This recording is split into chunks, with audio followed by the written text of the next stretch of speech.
The pool complex I work at is pretty typical. It's not in the center of the city.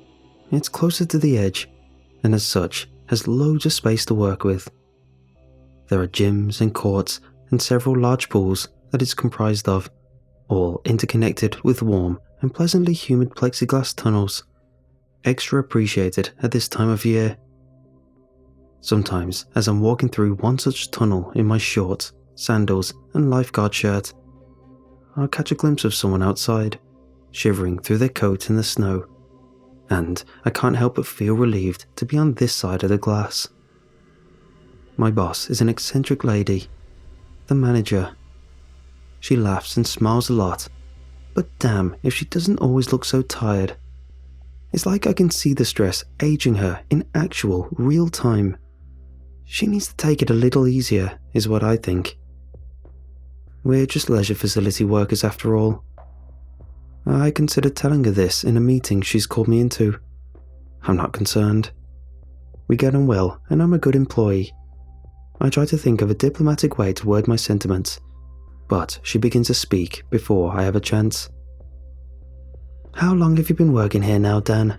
she asks me, tapping her finger against the desk. "About a year, I think," I reply, and there is a pause. I can't quite put my finger on it, but something suddenly changes. The atmosphere becomes a little more strained, a little more tense. I shift uncomfortably. Kate, my boss, glances up from the desk and over my shoulder. I turn around to see one of my colleagues behind me through the open doorway. Nice guy. He's been here longer than me, I think. But the moment my eyes meet his, he turns away and heads off and away out of sight. I look back to Kate, and the silence stretches on. I manage an awkward laugh, but she does not smile with me now. Employees that have been with us for as long as you have, Dan, are given the opportunity to earn a little extra money. "Oh, okay," I reply, eyebrows raised. She rubs her wrist absent-mindedly, rubbing a thumb over the V she has tattooed there as she looks at the wall in thought. "We run night sessions here sometimes. Did you know that?" she says, still not looking directly at me. "For real?" I ponder this. No, I didn't. Is this a recent thing?" "No," she replies, and does not elaborate any further. More silence. I shift with discomfort in my seat. The air is, as it always is in the complex, humid, but goosebumps shoot up across my arms regardless. "Kate, is everything okay?" She rises from a chair. "Come with me, please." Silently, I stand and I follow on beside her as we walk through the complex. The complex stays open pretty late into the night, for the gyms at least, but the pools will be closing in about 10 minutes. It's dark, and aside from the falling snow, I cannot see much of anything beyond the grass when we pass through the tunnels. "Dan, once employees have been with us for a year, then their hours get reduced somewhat." I start to protest with surprise, but she quiets me. "Don't panic, your pay remains the same. It goes up actually, but once a week we'll need you to spend a few hours in the night pool." I try to process this. A few hours at night? Why haven't I heard anything about this? As I said, it's just once a week. She leads me down corridor after corridor, through a set of locker rooms, and past our least popular pool. Nothing wrong with the pool itself. It's just an unusual shape and a little further out of the way than the other three. Kate leads me through one of the doors at the back, past steaming pipes and whirring filters. Round a corner we go, beneath a blinking emergency exit sign. And I find myself starting to get a little anxious. My gut is telling me something, but I don't know how to respond. "So this is the way to the night pool then?" I ask. "That's right," she says quietly. "A pool that I didn't know about until just now, for a session I didn't know even existed." Kate says nothing, and we find ourselves at the top of a tiled staircase, one that leads down and down into the humid gloom. Kate wavers on the top step. She grips tight to the metal rail. Then, with a slow sigh, she descends, and, against my better judgment, I follow. Down, into the dark. Kate's sandals clack against the tile as we go down, and mine echo softly behind as I follow. This is pretty creepy, you know, I say with a weak chuckle. But again, I receive no reply. My breathing becomes shallow. Kate? I say to nothing. God damn it, Kate? I'm sorry about this, Dan, she mutters. I'm sorry, alright, but this is what we need from you.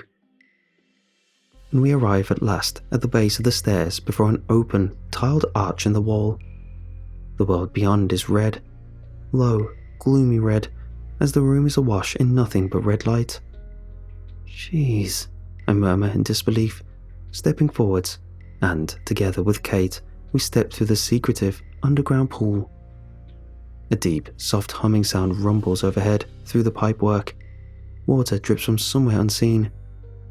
I look around and try to take it all in. There stands a lone lifeguard chair by the edge of the pool. There are some lockers against one wall, and as for the pool itself, the pool is rectangular, as one would expect, and the water is dark, black almost in this light. But the most curious part are the 7 rivers. The pool, despite at its core looking much the same as any other, has 7 off-shooting waterways. They stretch off and away through gaps in the tiled walls, through watery tunnels leading away into the dark. Kate, come on. What is this place? Kate grabs me suddenly by the shoulders, and I swear in alarm, heart pounding in fear. Dan, she says, her eyes staring desperately into mine. Just do your job. Just for 2 hours. Just sit in that chair and do your job. You must, you hear me? You must. And she speaks with such cold conviction, such force of will, that I cannot help but be swayed, to believe what she is saying. So I just sit there and what? And do your job, she says again, releasing me. She is shaking. 2 hours, tonight. Then next week I'll need you to do 2 more. You'll have greater flexibility with your daytime hours, and you won't need to come in quite so much either. Thank you. I'll be upstairs if you need me. Wait, that's it? You want me down here right now? Alone? Kate looks away and wipes her eyes. She starts to walk back to the arch. Kate, wait. Is this a joke? A prank? She shoots a look back at me over her shoulder. Her expression makes it very clear that this is no joke. 2 hours, Dan, she says, as the pipes hiss and the filter hungrily gurgles in the gloom. Just 2 hours, then I'll see you upstairs, and you can go home. And with that, she departs, leaving me alone in the underground pool, bathed in red. I stand there for a minute, just gobsmacked, unsure what to do. This is insane. This creepy-ass pool, all empty and alone, down here in the darkness. I look around once again, at the 7 tunnels. Where the hell do those even lead? I wonder out loud. I look over to the lifeguard chair, a still and silent sentinel above the dark water, and I glance to my watch. 2 hours. She wants you down here for 2 hours. I wander over to the chair, my footsteps suddenly sounding much louder in the eerie quiet. The water laps and churns softly against the rim of the pool near my feet. This is crazy. This must be a joke, surely. I should just go back upstairs and refuse. But I don't. Something about Kate's manner really frightened me. So I'll just do it this once, see what the big deal is, and then make a decision from there. So I clamber up into the lifeguard chair and settle myself into place. The lone watcher over a sea of black and red. The water churns, the humidity pinpricks my skin with sweat, and I watch. I watch the water, as is my duty. Nothing happens, by the way. Not this first time. I start to feel a little queasy as the hours draw to a close, but I put that down to just a little dehydration. And when my time is finally done, I jump from the chair and hasten away, not wishing to spend an extra second in this unsettling place. Kate is gone by the time I return upstairs and through the complex to her office, so I simply go home and bring it up with her the following day. "Kate," I tell her, "I don't want to do this. You can keep the pay and the flexible hours. Just don't send me back down there again." "Dan, I'm not going to discuss this with you any further.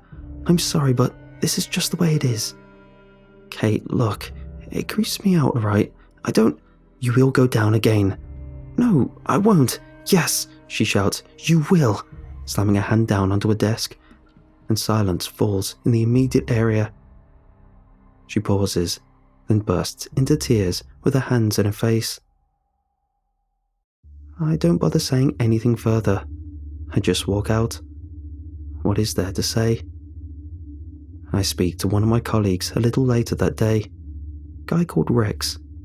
I ask him about the pool, and if he has any answers for me.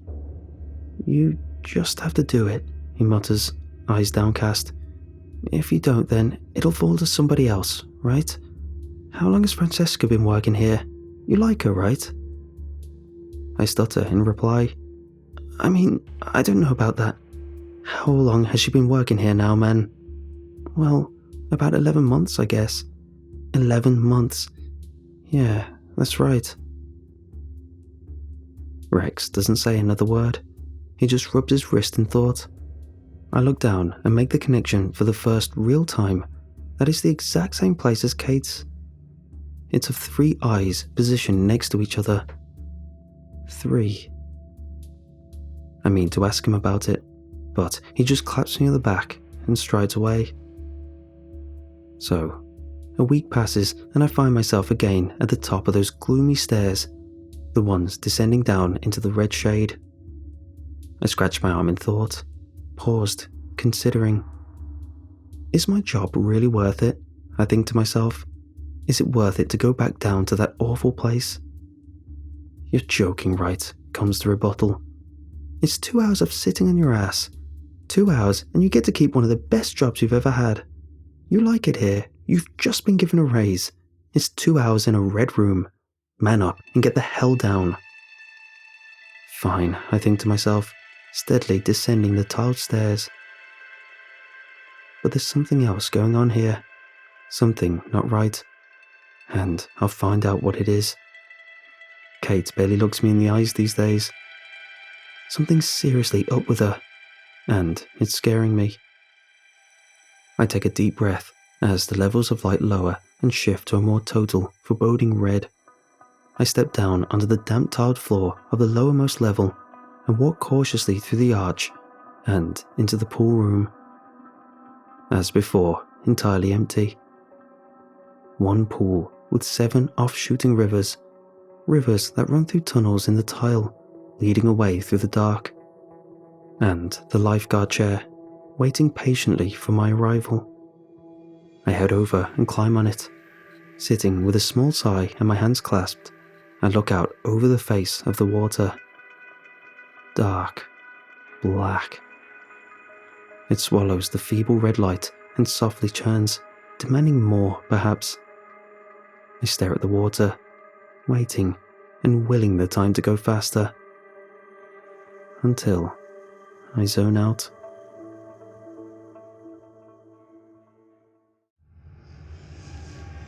Movement. I am shocked from my careless dozing by what I assume to be movement in the water. In a panic, I grip the sides of the chair and lean forward, eyes wide and staring at the very center of the pool. My heartbeat suddenly rapid and painful.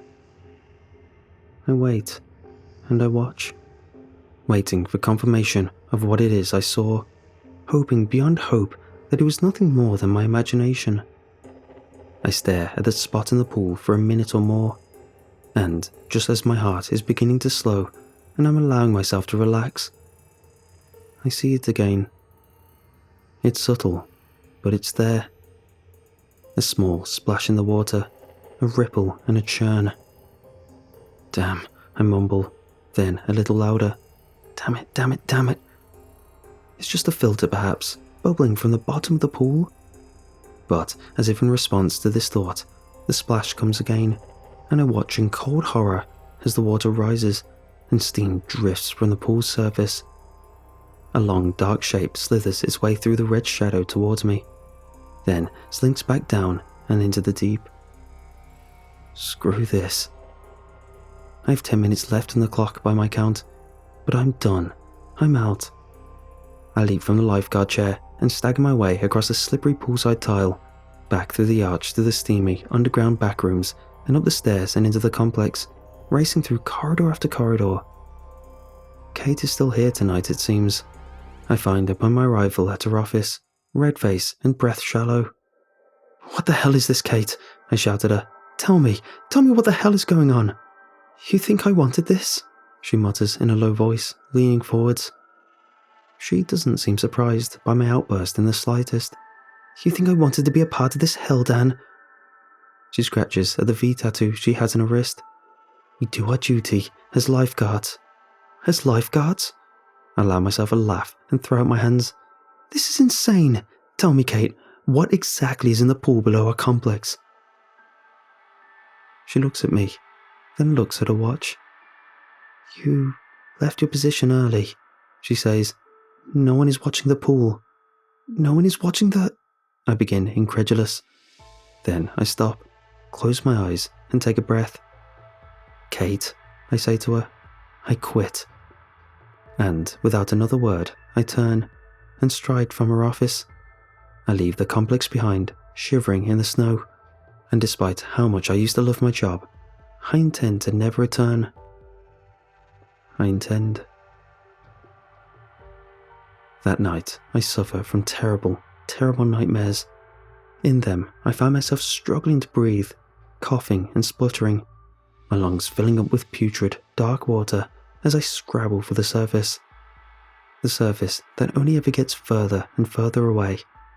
Its direction keeps changing, and I'm being watched. They're watching me through the water. I lose count how many times I awake during the night, and by 5 a.m, I'm too terrified to return to sleep. I spend the next day seeking new employment, but that night the dreams are the same, if not worse. The next night they come back, renewed, and the night after that. I find myself unable to stay awake during the day. The dreams find me at any hour. I'm too exhausted to cook proper meals. I stop trusting myself to drive my car. And when I can take it no more, I'm right back in Kate's office, disheveled and desperate. And I ask her, how do I make them stop? How do I stop the dreams?